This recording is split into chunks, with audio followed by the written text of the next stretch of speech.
What's up, everybody? Caleb Wagner, aka Wags My Tag, coming back strong inside your eye. And today I'm talking about Star Wars The Force Awakens. That's right, the most hyped movie of all time, the most financially successful movie of all time, just released. And now we can talk about it and its secrets in entirety.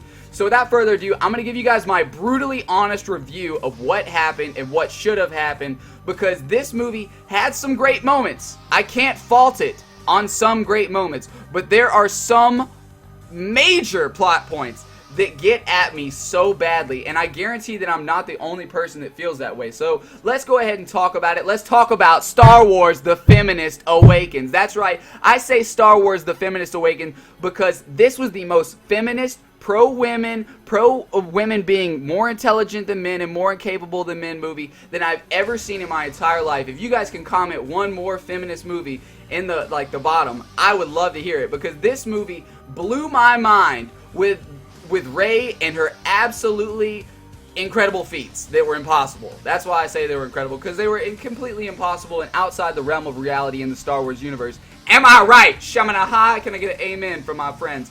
I'm telling you guys right now, we see Rey in the initial scene. She is an intelligent temptress that lives on Jakku. She knows how to scavenge and she knows how to survive. But guess what? Does she know how to be the strongest Jedi Master of all time? Because she comes out and she is absolutely infallible. If you watch the movie, what is one thing wrong that Rey does? What is one moment where Rey becomes weak? What's one moment where Rey didn't have all the answers, wasn't the smartest person in the room, and wasn't the greatest Star Wars character of all time? It's absolutely ridiculous. This chick was infallible. If you guys watch the movie, you learn that every single scene she's fixing something, because every guy in the movie doesn't know how to do it. She's piloting the Millennium Falcon better than Han Solo. She's fixing the Millennium Falcon better than Han Solo. She knows facts about the Millennium Falcon better than Han Solo. She has better lightsaber skills than a Sith apprentice that is trained under the dark side of the Force for many moons.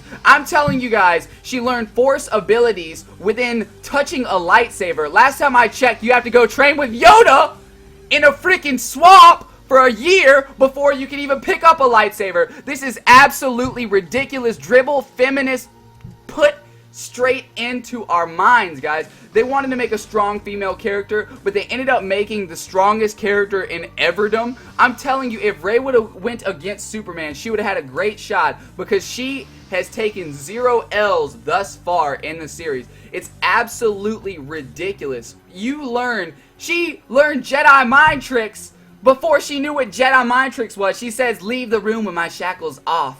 Like, how did she know that was gonna work? When you watch the original A New Hope, you learn that Obi-Wan Kenobi has the Jedi mind tricks, because he's been training for freaking years, dog, in a temple, dog. I'm telling you right now, Qui-Gon Jinn would be flipping over in his grave, because this movie is absolutely outside of the realm of possibility. It is a straight up rehashing of Star Wars A New Hope, and it is a bad rehashing at that. I can't fault every single moment of the movie, because there was visually some great moments. If you spend $100 million on something, it's probably going to look pretty tight at some point during the feature. You know, I like the new droid. It's pretty cool. You know what I'm saying? But at a certain point, the whole movie is just absolute dribble, rehash garbage that was fed to us, and people clapped after the end of this thing. I watched this as a Star Wars fan, and I was cringing, because this is absolutely what I didn't want to see. At least when I saw Phantom Menace, there was pod racing. But I'm saying this movie was a straight up remake, rehash of what had already been done in multiple places. Like, J.J. Abrams was as lazy as somebody could have possibly been. I'm telling you, he literally pulled moments from other Star Wars movies, put it in this, and profits. That's all he did. That's all he will ever do. I'm telling you, I lost some serious respect for J.J. Abrams with this movie. It was absolutely ridiculous. You see Star Wars The Feminist Awakens, and you immediately notice that there are some parallels, except the whole Star Wars universe has been feminized. If you look at the Empire, we now have Phasma. She's a Empress. I still say Empire. They call it the New Order, but it's the Empire. You have clones on your squad. It's the Empire, right? They have Phasma. She's the high-ranking, army leader that has earned her spot in metallic armor, right? And you think that she's going to be some kind of new badass temptress character that is awesome, but it turns out that she is a scrub that drops the shields for no reason. She says, "You can't do this easily, Han Solo and friends." But then she drops the shield. She's like, "You won't get away with this unless I drop these shields." She like gets blown up. She gets her whole people blown up. But by dropping the shields, she could have just said no. But she ends up going to the freaking dump disposal and turning off the shields. I'm telling you, Phasma, dumbest character ever, right?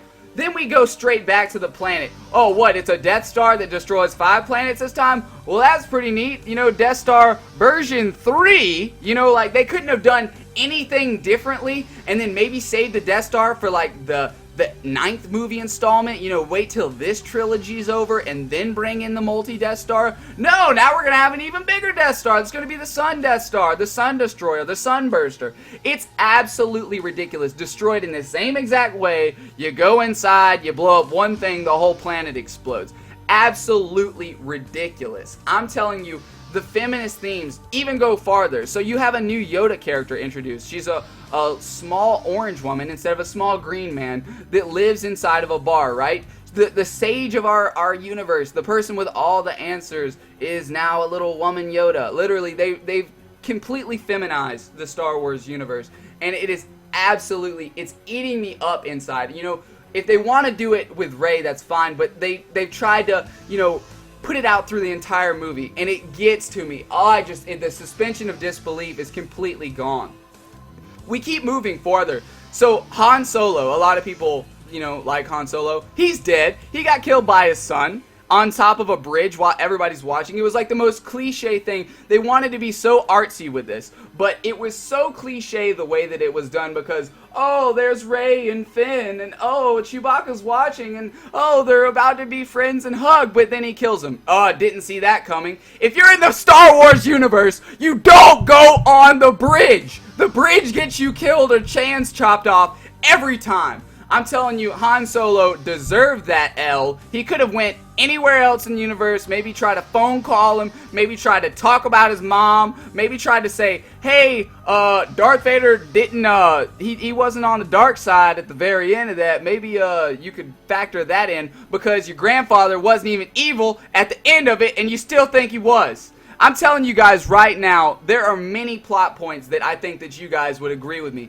When they went inside the bar, like they went inside the 1,000-year-old lady's bar, they brought in BB-8. Literally, they are a black dude and a chick. They're like, nobody knows who they are. But when you bring the orange ball droid that there's one of a kind of, and you bring that in to a public forum, or cantina, if you will, there's gonna be some problems. You know what I'm saying? They freaking left Chewie with the Millennium Falcon, but they couldn't leave the most wanted droid in the freaking universe there. I'm telling you, R2-D2 had a dead battery. Why does that make any sense? R2-D2, like, I'm telling you, Princess Leia owns a galactic star system fleet and can't afford a battery or a new arm for C-3PO or R2-D2? The whole movie's about a freaking map that they were looking for. A map, right? And it turns out that R2-D2 had a 95% of the map. They said, we don't know exactly, we don't know any coordinates of where Luke Skywalker could possibly be. Well, why don't you ask his best friend and see if he has any information on the subject, you know, instead of everybody else flipping out. That's what they're talking about. Kylo Ren. Oh, he left because Luke left. Oh, that's so sad. Like, well, oh my gosh, guys. I'm telling you right now, this movie was absolutely ridiculous. I don't know if it was because the dark side was so scrubbish. I'm telling you, the worst the dark side has ever been is Kylo Ren. Because you see him and originally think that he is a badass, universe destroyer, amazing person, but it turns out he's a little baby back bitch and cannot do anything. He gets mind melted by Rey, who's never even seen the Force used in application, by the first time they meet and mind melt with each other. You guys saw it. You guys should be upset about it because it was absolutely unreal. I'm telling you guys right now, Kylo Ren got destroyed. I don't care if he got shot by Chewie with a laser. He got destroyed. I'm telling you, he should have killed Finn in 3 swings. It should have been swift and clean, but nothing happened. Finn gets to live because Kylo sucks.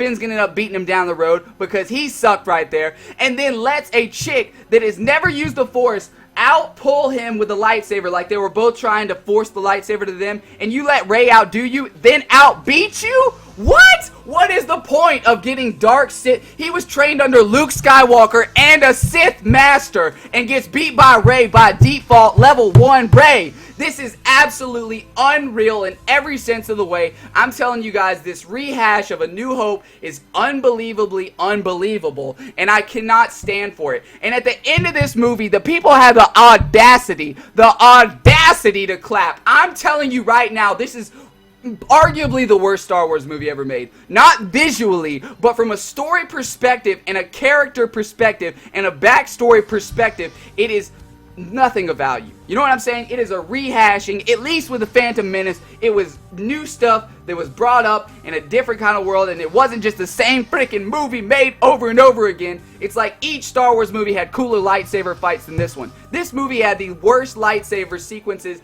out of any Star Wars movie. Am I right? Guys, I'm telling you, it's a Star Wars movie. I can listen to the music and be happy. There were moments in this movie that made me happy, but in the overall, at the end of the day, I'm telling you, I had a bad taste in my mouth because this movie was lazy, and it was a straight up mission to just blast feminism in front of our face. You know, I'm all about equality. I'm all about humanism, not feminism. I'm not about women being equal to everybody else. I'm all about everybody being equal to everybody, regardless of age, sexual orientation, color, or how old you are. I'm telling you guys right now, Star Wars: The Feminist Awakens was a subpar movie that is going to make so much money it frustrates me. I cannot believe that this is what we're having. I cannot believe we live in a world where there's going to be female Ghostbusters because they want to sell more movie tickets.